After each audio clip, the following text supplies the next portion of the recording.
FF09 Pictures presents The Sleeping Cetra Audiobook. Chapter 6 Decisions.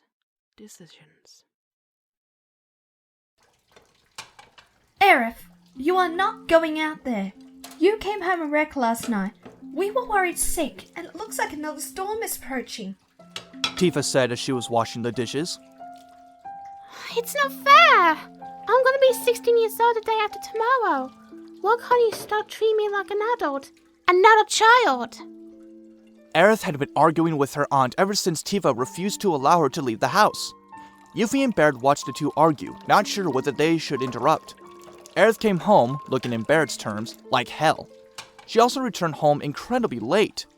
It was not actually late, but to her aunts and uncle, anytime Aerith returned home after 6, they gave her the 3rd degree.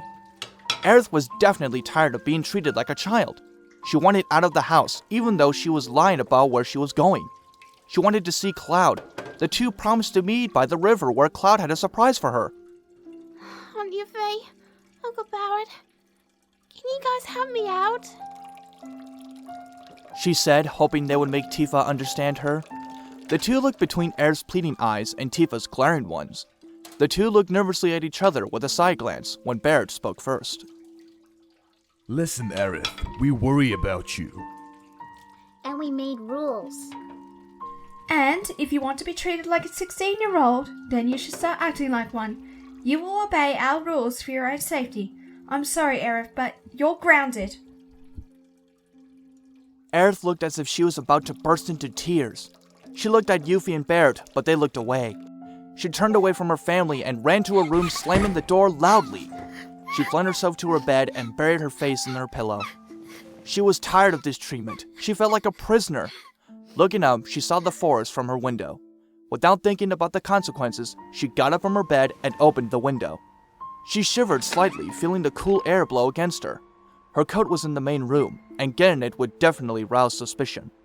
Aerith sat on the windowsill and slipped her legs out the other side. She got up and closed the window, only so it was open enough for her to get back in. Without looking back, the girl made a dash for the woods. She went to the river, hoping to see Cloud as soon as she got there. Your mother has told me to watch you. She does not like the idea of you sneaking out, especially since you are to meet your future bride in 2 days. Cloud looked up at him coldly. Cloud did not hate Vincent. He had nothing against the man. What he did hate was being treated like a prisoner. Vincent was only doing his job, a job he wished Vincent did more leniently. Cloud stared at the window. He had to find a way to get Vincent to leave him alone, or at least not see what he was doing. He watched Cloud pace back and forth.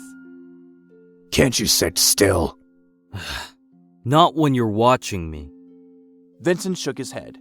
Babysitting Cloud was not one of the things he wished to be doing. After all, Cloud would be on his way to be king if it were not for his lack of discipline. Cloud continued to pace and then stopped for a moment, looked at Vincent, and shook his head. He looked at the windows around his room.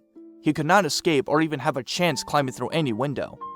The balcony was out of the question since Vincent would refuse him access to it. Cloud moved toward the room joining his, which was his private bathroom. Vincent stood up, making Cloud give him a peculiar look. The crimson eyes stared at Cloud, and his azure ones stared back. You are not going in there with me. You have 5 minutes. Cloud walked into his bathroom and closed the door, quietly locking it. He hurried toward the window, unlocked it, and poked his head out. The ledge was tight, but he was determined to escape Vincent and this prison. He climbed out and landed on the edge. He carefully moved against the castle, body pressed to the stone. Cloud was not a daring acrobat, but he was crazy enough to sneak out of the castle like this. He had done it before, but not a lot. He carefully walked along the ledge until he came to a balcony. Using his upper body strength, he carefully lowered himself down to the roof of a lower tower. Next, he shimmied down several patches of ivy that had grown along the castle wall, which came from the gardens. Once he was safely down from the gardens, he sprinted across the grounds to the stables. He had to be fast, for by now, Vincent must have been well aware that Cloud was gone. Inside the stables, Cloud saw Choco pecking at his greens. Cloud quickly saddled him and hopped on him. Instead of riding out, Cloud realized the moment Choco was found gone, Vincent would track him down with another one of the birds. He opened all of the other stable doors and took a bag of the food, and when he opened the stable door, the birds followed.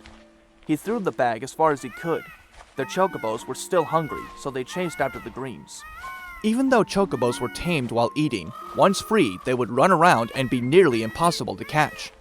The bag was hardly full, too. At least it would give Cloud a good advantage on getting away. Yazoo watched as his pack of creepers returned.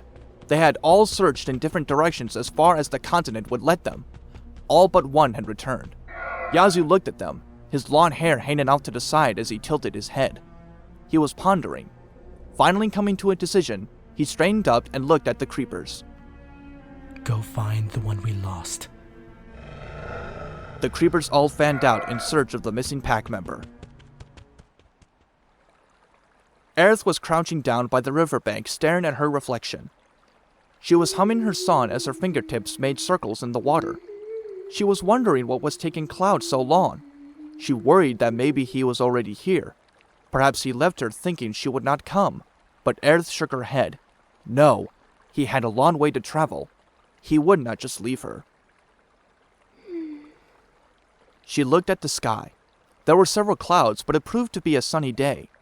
As she stared, she slowly began to sing her song. Singing seemed to be the only thing that cheered her up. If I should leave this lonely world behind, your voice will still remember our melody. Don't say that. A voice said from behind her. Aerith turned around and smiled as she slowly rose from the ground. There was Cloud, riding Choco. She was happy to see him. He quietly slid off the bird and approached the girl. She blushed slightly, looking down as he approached. Aerith looked up at him. A single strand of brown hair fell into her face. Cloud reached up his hand and moved the strand behind her ear. Don't sing that line ever again. I never want anything to happen to you. Cloud. So, where are you going to take me? It's a surprise. Tifa, would you stop pacing back and forth? It's hard to concentrate. Sorry, but I feel bad for yelling at Aerith. I should go in there and apologize. Tifa headed for Aerith's room. She grasped the handle and was about to open it when Barrett let out a grunt. Oh, leave her alone. Besides, we need to finish her birthday surprise. She's probably sleeping anyway. Yeah, I guess. But still, you guys know that tonight is the last night we'll be living together under this roof. Tifa returned to her friends and sat down in the chair. Yuffie laid her project on the table, which was none other than a dress she had been attempting to sew but was failing miserably because the seams were coming undone. Barrett, on the other hand, was fashioning a suitable crown for her when she returns to the palace, since of course there would be no clothing or such for Aerith upon her return. Tifa had been trying to bake the traditional birthday cake that she made every year for Aerith's birthday. Yet, she kept becoming distracted, wanting to apologize to Aerith. I'm really going to miss living here. With Aerith. We knew this day was coming. I just wish it didn't come so soon. The three sat around the table sadly. Tomorrow was her birthday indeed, and at the end of the day, the curse would be nothing more than a bad memory. Aerith could live peacefully and marry the Prince of Nibelheim. Of course, on one of their secret trips to the town, the three discovered the announcement of Aerith's engagement. It was, after all, the talk of the town. Cheer up, guys. We'll have to get this done for tomorrow. We have to leave tomorrow afternoon to get to the castle by night. Tifa went back to making the cake. Yuffie and Barrett looked at each other. Yuffie sighed as she redid the sewing on the dress, trying this time to make a neat stitch. Barrett looked at the crown he was making out of gold. However, as the three worked in silence, each knew what the other was thinking, how much they did not want to say goodbye to Aerith. Cloud, can I take off this blindfold? Before the two began traveling to their destination, Cloud had blindfolded Aerith, saying what he wanted to show her was a surprise. She sat on the back of his chocobo, holding him around the waist. Before the ride began, Aerith begged Cloud not to do anything scary since she agreed to go through the whole trip blindfolded. Almost there. A few more minutes. Indeed, a few minutes later, Cloud tugged on the reins, stopping Choco from moving. The bird gave his familiar wark-like sound and scratched the ground. Cloud slipped out the bird and carefully took Aerith by the waist and helped her down. He took both of her hands and led her a little ways. Now? Just a second. Letting go of her hands, he positioned her by gripping her shoulders. He smiled and slowly slipped up the blindfold. He whispered in her ear to look, and she felt her breath inside her leave her. In front of her, sitting in a massive field, was an aircraft. It was a huge metal aircraft with engines. There were 2 incredibly large propellers set on either side of the ship and a smaller one behind the ship. The structure was so enormous and amazing that the young girl did not know what to say or think. On the side of the ship, printed in bold red letters, were the words High Wind. Aerith stood there, and Cloud could see the amazement in her eyes. He smiled and took her hand. She looked at him and back at the aircraft. He pulled her along, and Aerith found herself following him down the green field. Only then did Aerith notice the small village nearby as well as the aircraft hangar behind it. Finally coming to a stop at the base of the ship, Aerith had her head tilted high to see just how enormous it was. Cloud, what is that? That is my airship. The 2 turned their heads to the entrance of the ship to find an older-looking man with blonde hair, goggles on his head, a blue pilot coat, and brown pants. In between his lips was a lit cigarette. Airship? Don't get any ideas. The ship is mine, and if you think you're going to steal it, you have another think coming. Sid, calm down. This is a friend of mine. I don't give a damn if she's a friend of yours. I worked too damn hard making this ship to have some good-for-nothing. Your aircraft is amazing. You must have worked hard to make us such a wonderful ship. Sid looked taken back. Aerith was looking at him, her green eyes sparkling and her warm smile dissolving any distrust Sid had for her. Rubbing the back of his neck, he looked away rather ashamed. He flicked his cigarette to the ground and stomped it out. Sorry about that. Name's Sid Highwind, and yeah, I did build her. Oh, I did not mean to be rude. I am Aerith. I wanted to show Aerith this. I knew she would appreciate this. Is she ready to fly? Of course, she is your high... Sid stopped short when Cloud shot him a dirty look. He glared at him and nodded his head toward Aerith. It quickly became apparent to Sid that Aerith did not know that Cloud was a prince. The very idea confused Sid, but he was not about to disobey a prince. Aerith did not notice, for she was still looking at the ship. Being stuck in the forest, she never saw anything like this. How sheltered had her aunts and uncle treated her. She never even talked to other people before Cloud. She did not even know what a chocobo was. I mean, she is ready to fly, but the first flight will be tomorrow. You mean she will be in the air? Darling, she'll be high above those clouds over our heads. She'll be flying over oceans and mountains and all over this planet. Aerith closed her eyes and imagined being up in the air, seeing the world below her. It was almost unfathomable. Hey Sid, you promised me I could get a ride in it. Yeah, well, you know, you're... Sid gave him a look, and Cloud nodded. Can Aerith come with me? Oh, please! This is not some ride at the Gold Saucer. I don't care if it's your birthday. Well, tomorrow is my birthday. I'm turning 16. Sid and Cloud both looked at each other. Aerith had a smile on her face. Cloud looked at Sid and raised his eyebrow.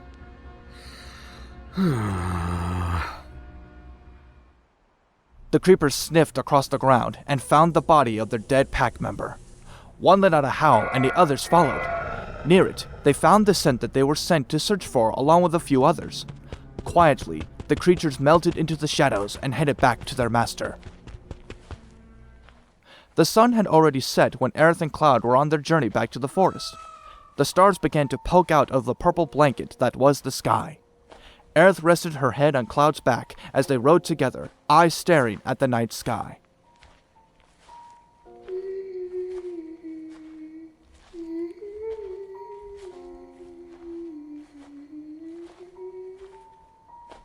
Cloud peered back at her out of the corner of his eyes and smiled. He never felt happier in his life. This is what he missed out on life. Someone he could talk to and be with like this. Someone he could love. Cloud felt his heart flip inside him. Did he actually think love? Yes, he did. Somehow, even in this short time he had grown to love Aerith. She had no title or high-class status. She was just a regular girl and the girl he wanted to be with forever. A simple peasant girl and not a princess. Suddenly, Cloud tensed up. How could he forget that he was engaged? A single word that made his whole world come crashing down. Aerith could feel his tension. Gently, she placed a hand on his shoulder. Is something wrong? Nope, nothing. He lied. Aerith frowned and tilted her head to the side to try and see Cloud's face. Cloud could see she was worried and needed to change the subject. Could you sing the rest of your song for me? I never heard the end of it. Aerith was silent for a moment. Whether it was an odd request at the time, or whether she realized Cloud was changing the subject, she did not respond to it. Instead, she did as he requested. She sang her entire song, including the last lines for Cloud. Your voice will still remember our melody. Now I know we'll carry on. Melodies of life come circle round and grow deep in our heart. As long as we remember. Aerith finished singing when she realized they were at the river where they always met. She slipped off Choco and looked up at Cloud, who was staring down at her. She smiled at him, and he returned it. Should I escort you home? No, I'll be okay. She turned to head home when she turned around to look at Cloud. He was still watching her, knowing very well that he wanted to make sure she made it home safely. She brushed her bangs from her eyes while slowly walking backwards. I would like it if you can come meet my family. I'd love to. I live in a cottage, down this path. Come tomorrow evening for dinner. Cloud nodded and watched Aerith disappear into the woods. When she was finally gone, he smiled and looked up at the sky. The stars were shining brightly, and it was then that Cloud realized he wanted to be with Aerith. He knew it, and even if he had to give up his crown, he was going to be with her. Aerith climbed back through her window quietly. She pulled off her boots and took off her coat. Quietly, she crept to the door and pressed her ear to it. She wondered if her aunts and uncle even knew she was gone. Instead of going out to check, Aerith closed her window and crawled into her bed. She was too tired to care now. A loud knocking awoke Aerith the next morning. She dragged the covers over her head and turned over so she could go back to sleep. The door opened and her aunts and uncle walked in. They surrounded her bed and begged her to wake up. Aerith ignored them and placed her pillow over her head and went back to sleep. Yuffie and Tifa each seized her blanket and yanked it off her while Baird took her pillow. Aerith turned over and opened her eyes. What do you guys want? Happy Birthday! You were asleep for a long time. It's already 3. Make a wish and blow out the candles. She held up a cake with 16 candles in it. Aerith smiled and closed her eyes to make a wish. When she formed it in her head, she blew out the candles and her relatives cheered. Here is your birthday present, Baird said, handing her a box. Aerith placed it in her lap and opened it up. She removed the paper covering the item and pulled it out. As she pulled out a long white gown, Aerith gasped, unsure what to say. She had never received such an extravagant gift before. It was always small things. She fingered the silky material, still unsure what to make of it. Try it on. Aerith stood up, still holding the dress in her hand. Yuffie and Baird excused themselves from the room so Tifa could help her into the dress. Aerith placed the white dress on, which fell off her shoulders. The bodice clung to her slim figure perfectly. The skirt fell down in cascades, gently brushing the floor. Tifa zipped up the back of the dress and then motioned the young girl to sit. Tifa undid her braid, which caused her long brown locks to come out in waves as she brushed it. Tifa took a pink bow and tied back several of her strands to keep some of her hair out of her face while leaving it mostly loose, while tying the white material with her hair, as Aerith usually did. Aerith stood up when she was finished and walked out of the room to the kitchen where Yuffie and Barrett were. The moment they saw Aerith, they were showering her with compliments. Aerith blushed. Even though they always showered her with compliments, she never got used to it. This is a beautiful gift. I don't know what to say. Well, we have one more gift for you. Tifa secretly pulled out a second box. She handed the simple white box to Aerith, and she smiled. Lifting the lid, she found the object obscured by tissue paper. Pushing it aside, she found the object inside. Aerith dropped the box, but held the object in both of her hands. Her mouth hung open as she stared at the beautiful gold crown in her hand. Its simplicity appealed to her, but why would her family give her a crown? Were they trying to make her feel like a princess, a wish she had when she was a child? Why are you giving me a crown? It suits you. You should have given me this when I was a child. When I was a kid, I always wanted to be a princess. Don't get me wrong, the crown is beautiful, but I think I'm too old to play dress up. She looked up at her aunts and uncle. She watched them stare at her with an uneasy look on their face. They were itching to tell her something, she could see it. They wanted to tell her, but were reluctant or unsure. What is it? Aerith, that crown is not a toy. It is real gold. What? Why would you give me a gold crown? If you found gold, what would make me a crown?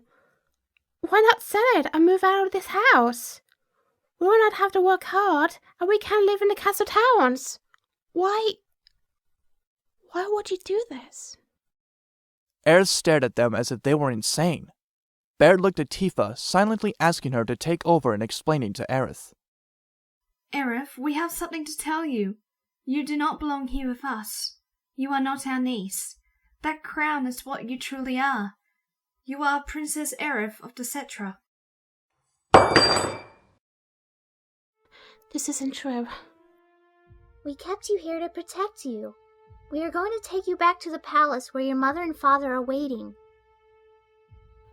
This is a joke. Aerith said, staring at them frantically. The three shook their heads and remained silent. Aerith placed her hand on her forehead and tried again to make sense of all this. But what about my friends? Aerith covered her mouth. She had forgotten about her so-called family members' rules about not talking to any strangers. What? We told you never to talk to anyone.